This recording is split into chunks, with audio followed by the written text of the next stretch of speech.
जय माता दी। फ्रेंड्स, आज मैं आपको नव दुर्गा के उपलक्ष्य में माता सप्तशती चंडी का पहला अध्याय सुनाऊंगी। फ्रेंड्स, ये अध्याय और इनको समझना ये सब बहुत ज़रूरी है। अगर हम माता दुर्गे का आह्वान या पूजन कर रहे हैं तो हमें माता के बारे में पता भी होना आवश्यक है। अगर मुझसे कोई गलती हो तो उसे क्षमा करिएगा। हे माता, कृपा करिए।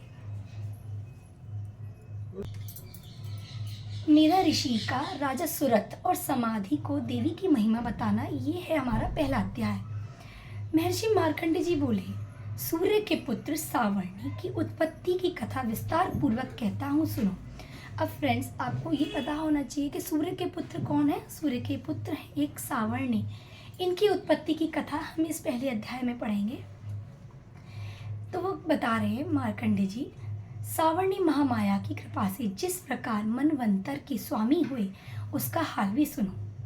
पहले स्वारोचिष नामक मनवंतर में चैत्रवंशी सुरथ नाम के एक राजा थे। सारी पृथ्वी पर उनका राज्य था।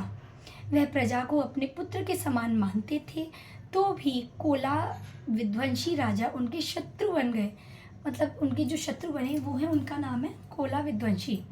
दुष्टों को दंड देने वाले राजा सुरथ की उनकी साथ लड़ाई हुई।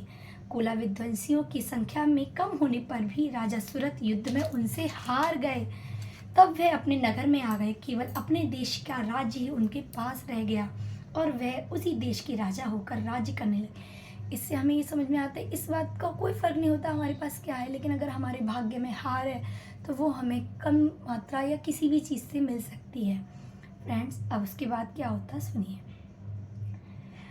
जब कहते हैं ना कि जब समय खराब आता है तो शत्रु जगह जगह से आते हैं, तो उसी तरह से और भी शत्रुओं ने उन पर आक्रमण किया। राजा को बलहीन देखकर उसके दुष्ट मंत्रियों ने राजा की सेना और खजाना अपने अधिकार में कर लिया। राजा सुरथ अपने राज्य अधिकार को हार कर शिकार खेलने के बहाने घोड़े पर सवार होकर वहां से एक भयंकर वन की ओर चले गए। जब मन दुखी होता है फ्रेंड्स, तो फिर किसी काम में नहीं लगता, तो हाँ, वो इंसान उस जगह को छोड़ के जाना ही उचित समझता है। तो वे वहाँ से चले गए। राजा सुरथ ने महर्षि मेधा को प्रणाम। वह वन में उन्होंने महर्षि मेधा का आश्रम देखा। वहाँ महर्षि मेधा अपने शिष्यों तथा मुनियों से सुशोभित बैठे हुए थे और वहाँ कितने ही हिंसक जीव परम शांति भाव से रहते थे। राजा को जिन्होंने अपनी ओर आकर्षित किया, वह यह बात थी कि वहाँ पर जो परम हिंसक जानवर थे वो भी बहुत शांति के साथ बैठे हुए थे।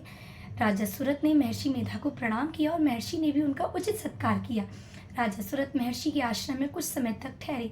अपने नगर की ममता के आकर्षण से राजा अपने मन में सोचने लगे, पूर्व काल में पूर्वजों ने जिस नगर का पालन किया था, आज वे मेरे हाथ से निकल गया। मेरे दुष्ट एवं दुरात्मा मंत्री मेरे नगर की अब धर्म की रक्षा करेंगे या नहीं, कैसे होगा। मेरा प्रधान हाथी जो कि सदा मद की वर्षा करने वाला और शूरवीर था, मेरे वैरियों के वश में होकर ना जाने क्या दुख भोग रहा होगा। मेरे आज्ञाकारी नौकर जो मेरी कृपा से धन और भोजन पाने से सदैव सुखी रहते थे और मेरे पीछे चलते थे, वे अब निश्चय ही दुष्ट राजाओं का अनुसरण करते होंगे तथा मेरे दुष्ट एवं दुरात्मा मंत्रियों द्वारा व्यर्थ ही धन को व्यय करने से संचित किया हुआ मेरा खजाना एक दिन अवश्य खाली हो जाएगा। इस प्रकार की बहुत सी बातें सोचता हुआ राजा निरंतर दुखी रहने लगा। एक दिन राजा सुरथ ने महर्षि मेधा के आश्रम के निकट एक वैश्य को देखा। राजा ने उससे पूछा, भाई तुम कौन हो। अब यहाँ एक और इंसान की हम बारे में जानेंगे, वो है एक वैश्य जो है, ये भी शोकाग्रस्त दिखाई दे रहे हैं। राजा से बड़े नम्र वचन सुनकर वैश्य ने महाराज सुरथ को प्रणाम करके कहा, राजन, मेरा नाम समाधि है। मैं धनियों के कुल में उत्पन्न एक वैश्य हूँ।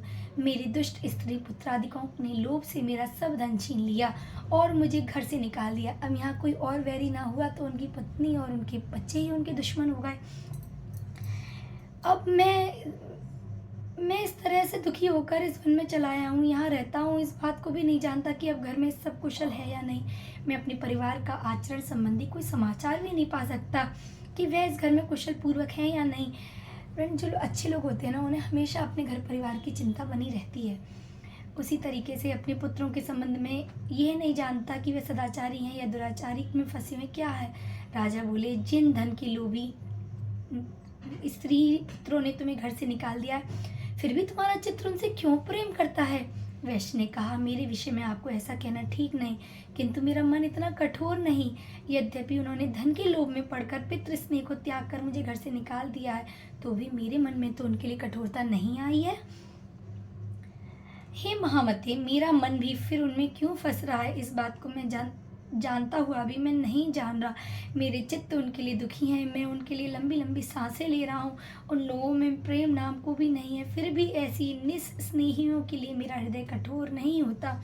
महर्षि मार्कंडेय जी ने कहा, हे ब्रह्मा, इसके पश्चात महाराज सुरथ और वह वैश्य दोनों महर्षि मेधा के समीप गए और उनके साथ यथा योग्य न्याय संभाषण करके दोनों ने वार्ता आरंभ की।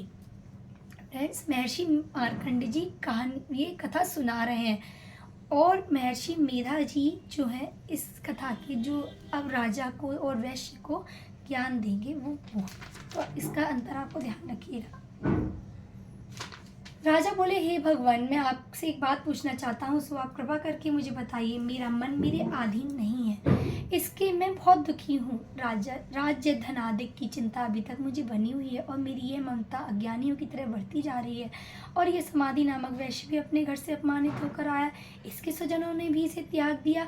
स्वजनों से त्यागा हुआ भी यह उनसे हार्दिक प्रेम रखता है। इस तरह हम दोनों ही दुखी हैं। महाभाग, उन लोगों के अवगुणों को देखकर भी हम दोनों मन में उनके लिए ममता जनित आकर्षण उत्पन्न क्यों कर रहे हैं? हमारे ज्ञान रहते हुए भी ऐसा क्यों है?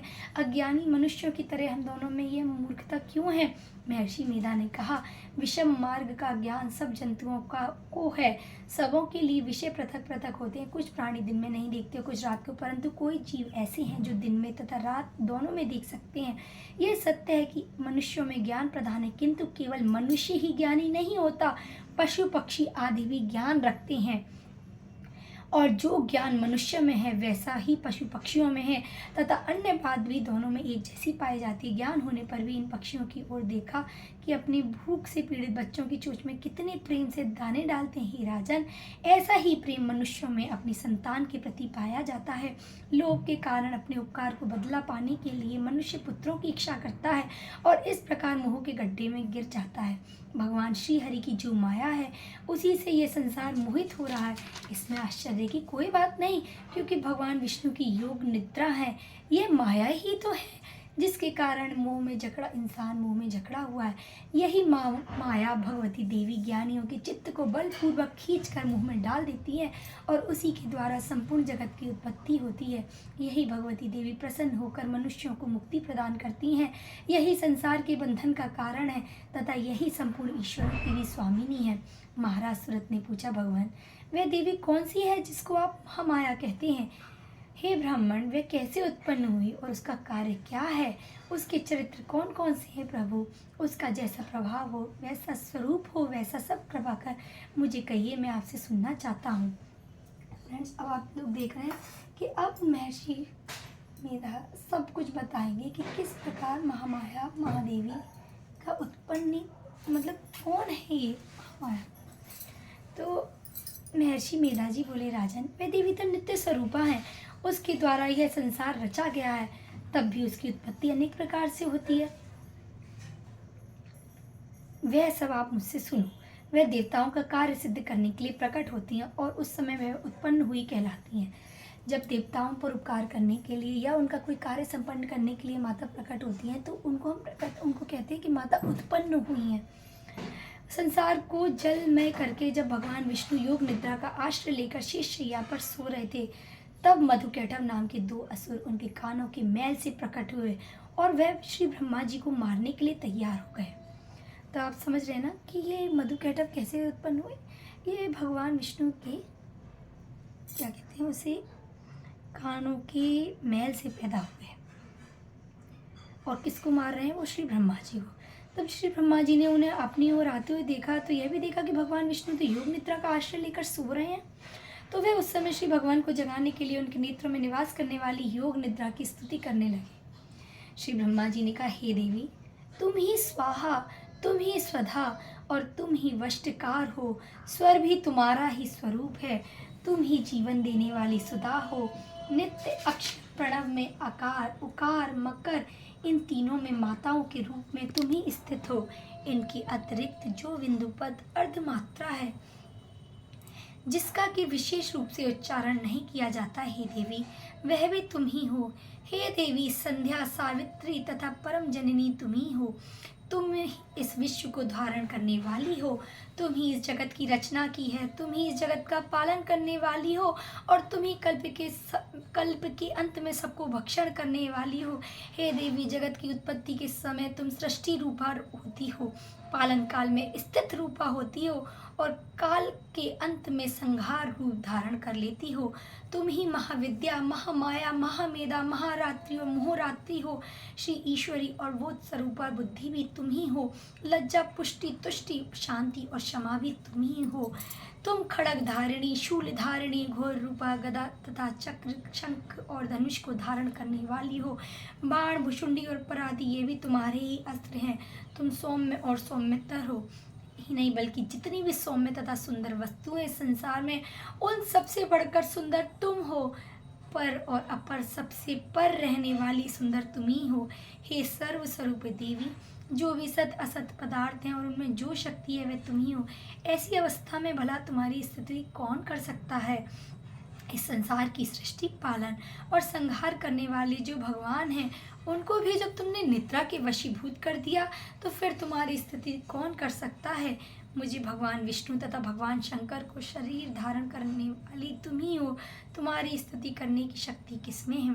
हे देवी, तुम तो अपने इन उदार प्रभावों के कारण ही प्रशंसनीय हो। मधु और कैटव जो भयंकर असुर हैं, इन्हें तो मुंह में डाल दो। श्री हरि विष्णु भगवान को भी जल्दी जगा दो और उनमें इनको मार डालने की बुद्धि भी उत्पन्न कर दो।